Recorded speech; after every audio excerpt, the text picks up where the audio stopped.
Saudara-saudari yang dikasihi oleh Tuhan Yesus Kristus, selamat bertemu kembali dalam program Arus Hayat Voice. Judul kali ini adalah Membasuh Kaki.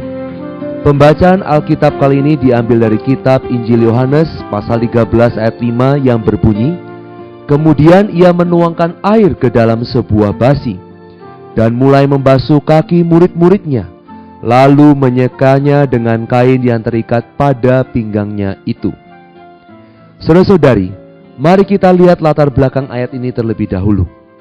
Pada waktu itu, orang-orang yang tinggal di daerah Asia Kecil umumnya tidak memakai kaos kaki. Sepatu yang mereka pakai berlubang-lubang, sehingga kalau mereka berpergian, kaki mereka pasti tidak terhindar dari debu. Setiap kali mereka selesai bekerja, pulang ke rumah untuk beristirahat, mereka harus terlebih dulu membasuh kaki mereka. Mari kita sekarang lihat makna rohaninya. Kotornya kaki karena debu di sini bukan karena telah berbuat dosa, melainkan karena kaki menginjak tanah sehingga tidak terhindar dari pengotoran debu. Tuhan membasuh kaki murid-murid adalah untuk menanggulangi masalah kesuraman dan ketidaksegaran. Banyak orang Kristen yang kekurangan semangat rohani. Mereka tidak ada kejelekan apa-apa, mereka pun tidak berbuat dosa, namun selalu terasa tidak bersemangat, tidak bisa bangkit, dan tidak bisa segar. Ketidaksegaran ini dapat kita periksa dengan hal-hal yang nyata sebagai berikut. Tatkala Anda datang ke dalam pertemuan ibadah, berapa banyak Anda datang membawa hayat? Atau sebaliknya Anda datang tanpa semangat sedikit pun? Berapa kali Anda bersikap positif dan berapa kali Anda bersikap secara negatif? Semua yang negatif itu adalah maut. Dalam pertemuan ibadah bukan hanya menyampaikan firman yang memerlukan hayat. Orang yang mendengarkan firman juga memerlukan hayat. Banyak orang yang datang ke dalam satu pertemuan dalam keadaan yang tidak segar, tidak ada semangat rohani. Jika orang-orang semacam ini menduduki persentase yang besar, maka beban dalam pertemuan ibadah akan sangat berat dan semua orang tidak akan kuat memikulnya. Sebab itu, setiap pertemuan ibadah bukan hanya pembawa firman yang perlu menyuplai gereja dengan hayat. Setiap saudara-saudari yang datang harus menyuplai gereja dengan hayat. Kapan saja Anda pasif datang ke dalam sidang, itu berarti Anda telah membebani gereja dengan pikulan Anda. Saudara-saudari, ketika keadaan kita mulai redup, saat itulah kita perlu dibasuh dengan air. Itulah alasan Tuhan menghendaki kita mandi sekali saja, tetapi membasuh kaki berkali-kali.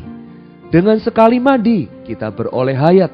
Dengan berkali-kali membasuh kaki, kesegaran hayat akan dipulihkan.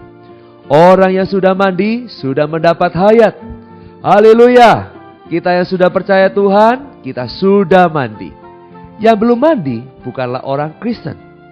Pada suatu hari, Tuhan telah membasuh aku dengan darah, juga membasuh aku dengan air, sehingga aku beroleh hayat. Bersama dengan itu, aku menjamah Allah, aku menjamah Tuhan.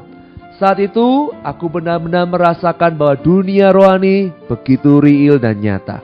Aku benar-benar menjamah realitas rohani. Terasa padaku, kematian Tuhan Yesus bukan terjadi 2000 tahun yang lalu, tetapi terjadi pada hari ini. Ruang dan waktu sudah tidak ada lagi. Hanya realitas rohani yang ada. Itulah yang disebut dengan mandi.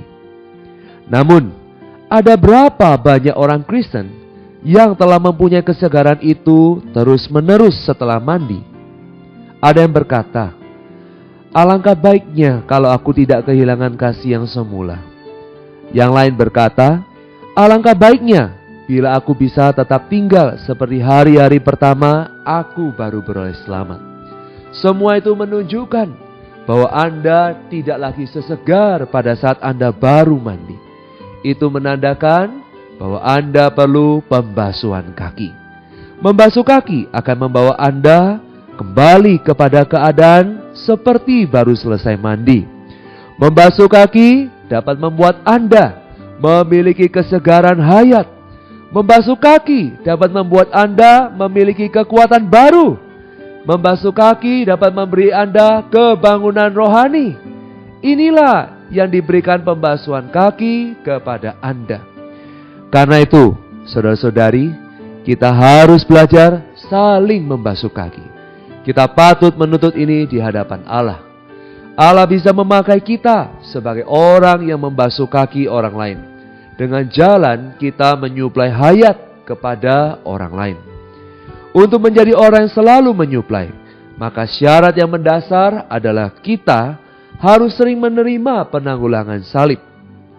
Hayat alamiah kita perlu diremukkan oleh Tuhan.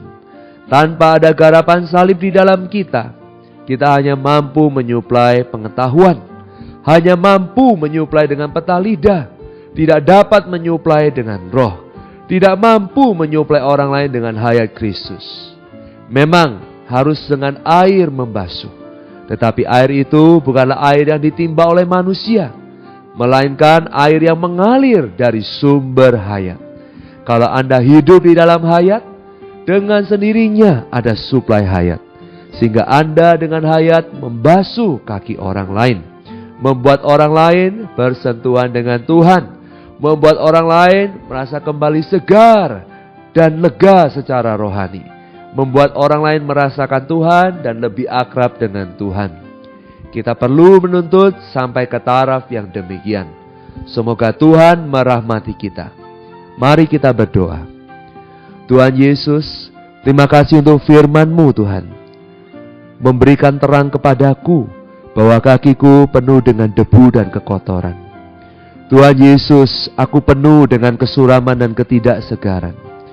Tuhan, aku perlu pembasuhan-Mu saat ini.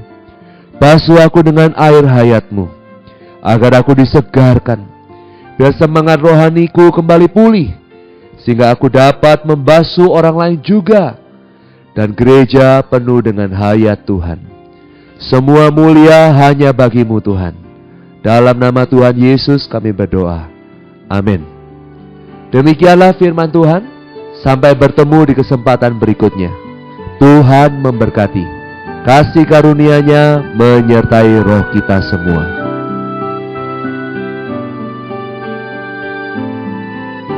Demikianlah program Renungan Arus Hayat Voice Note pada hari ini.